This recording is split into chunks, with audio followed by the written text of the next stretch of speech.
Students, you are warm welcome on a Dask Libro. देखो 7th number का question है जो काफ़ी हाईलाइटेड क्वेश्चन है।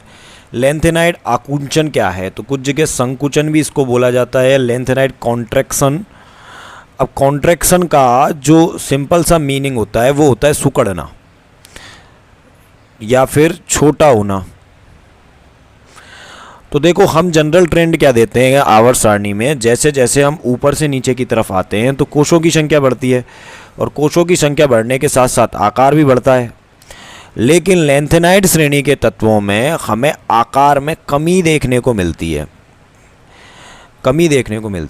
और जो आकार में कमी है यह देखने को मिल रही है, इसके पीछे का जो कारण दिया जाता है वो दिया जाता है लेंथेनाइड संकुचन या आकुंचन, कि भैया ये जो कमी है वह आकुंचन के कारण है। और इस लेंथेनाइड आकुंचन के कारण लेंथेनाइड श्रेणी विविध प्रकार के बेहतरीन गुणधर्म प्रदर्शित करती है जो और तत्व प्रदर्शित नहीं कर पाते। इसी के कारण एक्टिनाइड जो हैं वो हमारे रेडियो एक्टिव हो जाते हैं। तो कारण क्या है? कारण अगर आपको तलाश करना है तो हम इसके इलेक्ट्रॉनिक विन्यास में जाते हैं। तो हम इलेक्ट्रॉनिक विन्यास देखो, सेरियम पहला तत्व है लेंथेनाइड श्रेणी का, इसका इलेक्ट्रॉनिक विन्यास लिख कर देखते हैं।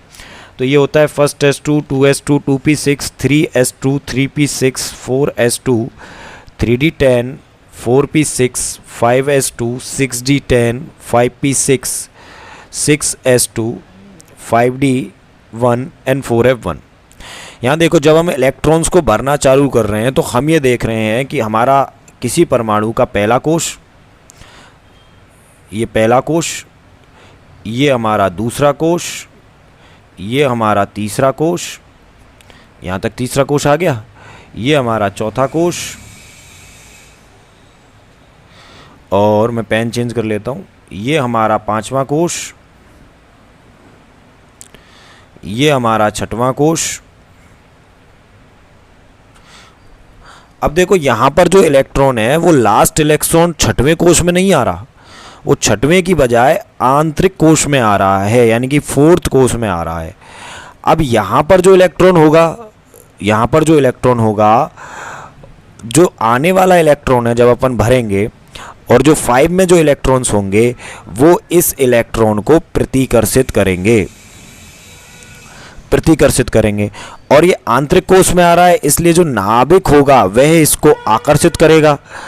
क्यों आकर्षित करेगा? क्योंकि समान आवेश एक दूसरे को प्रतिकर्षित करते हैं, ये भी ऋण आवेश, ये भी ऋण आवेश, और असमान आवेश एक दूसरे को आकर्षित करते हैं। तो यहाँ पर जो प्रतिकर्षण का बल है, यहाँ दो प्रकार के बल लग रहे हैं, एक प्रतिकर्षण का बल लग रहा है और एक आकर्षण का बल लग रहा है। तो हम क्या देख रहे हैं कि ये जो इलेक्ट्रॉन्स हैं जो छठवें और 5वें ऑर्बिटल्स में बैठे हैं, कक्षों में बैठे हैं, यह इसके ऊपर परिरक्षण प्रभाव लगाएंगे, और परिरक्षण प्रभाव लगा करके इस इलेक्ट्रॉन को आंतरिक कोशों में आने से रोकेंगे। लेकिन जो आकर्षण है, नाभिक का आकर्षण इस परिरक्षण प्रभाव से ज़्यादा हो जाता है। ये जो आकर्षण है इस प्रतिकर्षण से ज़्यादा हो जाता है, और ज़्यादा होने के कारण होता क्या है कि जो इलेक्ट्रॉन है वो आंतरिक कोशों में आते हैं। अब जब आंतरिक कोशों में आएंगे तो प्रभावी नाभ के आवेश का मान बढ़ेगा।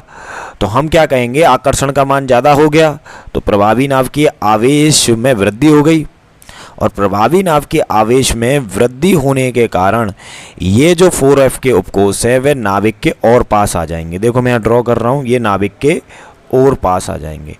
और पास आने की वजह से क्या होगा? और पास आने की वजह से ये जो इलेक्ट्रॉन्स हैं पास आए, और पास आने की वजह से ऊपर के कोश भी खिंचेंगे। इसका जो आकार आपको यहाँ तक दिख रहा था ये आकार छोटा हो जाता है। यही आपका लेंथेनाइड संकुचन कहलाता है। तो देखो बेटा जी क्या लिखेंगे अपन इसमें? हम लिखेंगे जब हम लेंथेनाइड सीरीज में आगे की तरफ बढ़ते हैं तो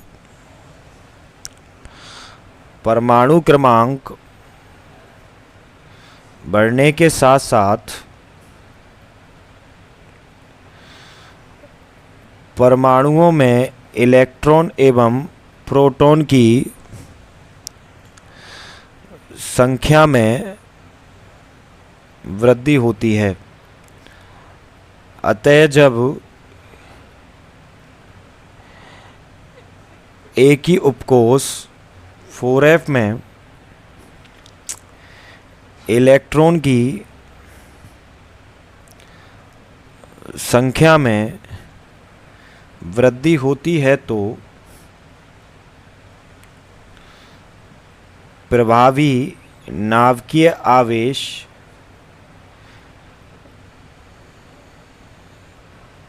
के मान में वृद्धि होती है। 4f उपकोष नाभिक के अधिक पास होने के कारण 4f के इलेक्ट्रॉन पर कमजोर परिरक्षण प्रभाव कार्यरत रहता है। अतः लैंथेनाइड श्रेणी में परमाणु क्रमांक के बढ़ने के साथ साथ प्रभावी नाभिकीय आवेश के मान में वृद्धि होती है। वह परमाणुओं का आकार छोटा होता चला जाता है, जिसे लैंथेनाइड आकुंचन कहते हैं। क्या पूछ रहा है लास्ट में? वो पूछ रहा है परिणाम क्या हैं। तो भैया कुछ परिणाम है, आप देखो। पहला क्या होगा? क्षारीय क्षमता में थोड़ी सी कमी हो जाती है। इतनी भी नहीं होती कि अम्लीय ही बन जाते हैं, हम कहेंगे थोड़ी सी कमी होती है, ठीक है ना। क्षारीय क्षमता में कमी देखने को मिलती है। अब ये क्षारीय क्षमता को विषय में क्यों लाया गया है? क्योंकि जितनी भी धातुएं हैं वो सारी की सारी क्षारीय होती हैं, क्षारीय प्रकृति की होती हैं। दूसरा, सेकंड एवं जो थर्ड हमारी संक्रमण श्रेणी हैं, उनके तत्वों के मध्य समानता प्रकट हो जाती है। और तीसरा, लैंथेनॉइड तत्वों को लैंथेनॉइड आकुंचन के कारण ही अलग किया जा सकता है। ये था आपका 7वां क्वेश्चन, सॉरी फॉर दैट। तो बेटा चैनल को सब्सक्राइब कीजिए, लाइक कीजिए, मस्त रहिए, व्यस्त रहिए, ठीक है।